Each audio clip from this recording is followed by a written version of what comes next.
Ma'am, जिस तरह से अंबेडकर नगर के अदनान खान हैं, समाजवादी पार्टी के नेता हैं, कहते हैं अखिलेश भैया को आने दो, हम जवाब देंगे। हिंदुओं को लेकर वो टारगेट कर रहे हैं, हिंदुओं को कह रहे हैं कि अखिलेश भैया को आने दो, हिंदुओं तुम्हें जवाब देंगे। कैसे देखते हैं आप? देखिए, बड़े दुख की बात है जहां अखिलेश यादव जी कॉन्क्लेव्स में बैठकर न्यूज चैनलों के ये कह रहे हैं कि हम आने वाले टाइम में 2022 में सरकार बनाने वाले, और वो खुद मुख्यमंत्री होने का दावा कर रहे हैं।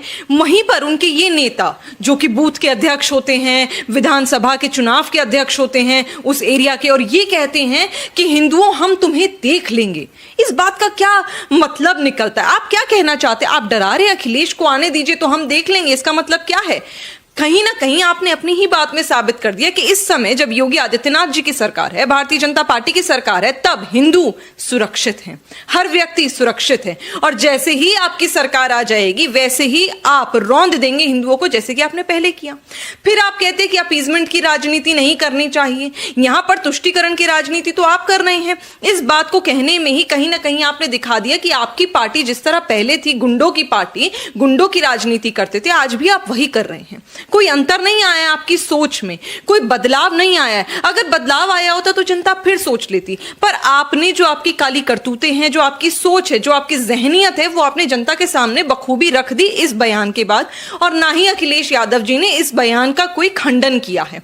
कहीं ना कहीं हमें समझना पड़ेगा कि ऐसे लोगों से अब हमें दूर रहना है। ये सिर्फ हिंदुओं के दुश्मन नहीं है, ये मुसलमानों के भी उतने ही दुश्मन है, क्योंकि ये सिर्फ और सिर्फ तुष्टीकरण की राजनीति करके मुसलमानों के कंधे पर बंदूक रखकर चलाना चाहते हैं। जबकि अगर काम की बात की जाए तो ये वो सरकार है जिन्होंने चोरों चक्कों को समर्थन किया है, और कभी भी किसी को भी धर्म और जाति देखकर इन्होंने सपोर्ट किया है, कभी भी इन्होंने काम नहीं किया मुसलमानों के लिए। मुझे बताइए ना, आज तक यूपी में क्या इन्होंने भला कर दिया है?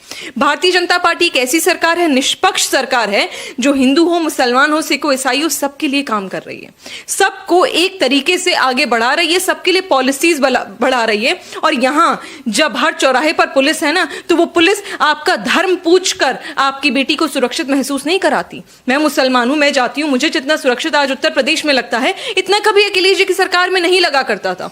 तो इस चीज को अब जनता समझ रही है, और 2022 में इस घटिया और गलीज बयान का जवाब जनता अखिलेश यादव जी को देगी। लेकिन मैम, उसमें एक और सवाल जोड़ा गया। उन्होंने एक बात और कही कि हिंदुओं की महिलाओं को हरम में रखा जाएगा। हरम क्या होता है ये भी आप हमारे दर्शकों को बताइए। दासी बनाने की बात कही सर। देखिए, ये बहुत ही गंदी बात है कि आज आप महिलाओं के खिलाफ बयान दे रहे हैं, और शुरू से मुझे लगता है कि ये कोई नई बात भी नहीं है, क्योंकि पुरानी जब हमने सरकार देखी थी सपा की, तो अखिलेश जी के पिताजी ने किस प्रकार महिलाओं के लिए अभद्र बयान दिए थे और कहा था कि लड़के तो रेप कर देते हैं, उनसे तो गलती हो जाती है, लड़कियां अगर छोटी छोटी स्कर्ट्स पहनेंगी तो उसमें लड़के क्या कर सकते हैं। इस प्रकार का बयान आपके ही सबसे बड़े दिग्गज नेता, पार्टी के कर्ता धर्ता अखिलेश जी के पिताजी ने दिया था। हम वो उस बात को भूले नहीं। आज फिर आप इसी प्रकार की बात बोल रहे कि महिलाओं को हरम में रखा जाएगा।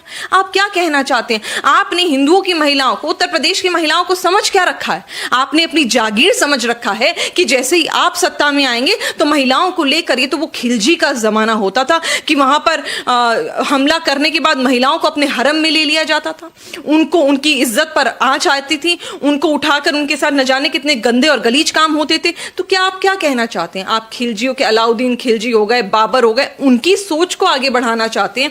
और अगर ऐसी ही सोच आप रखते हैं ना, तो याद रखिएगा, यहां पे जनता की जितनी महिलाएं हैं ना उत्तर प्रदेश में, सबके हाथ में जूते और सैंडल होंगे, और जितने सपा के नेता हैं उनके सर होंगे, क्योंकि इस तरह की जो गुस्ताखी उन्होंने करी है वो उत्तर प्रदेश की महिलाएं, हिंदुस्तान की महिलाएं बिल्कुल भी मंजूर नहीं करेंगी।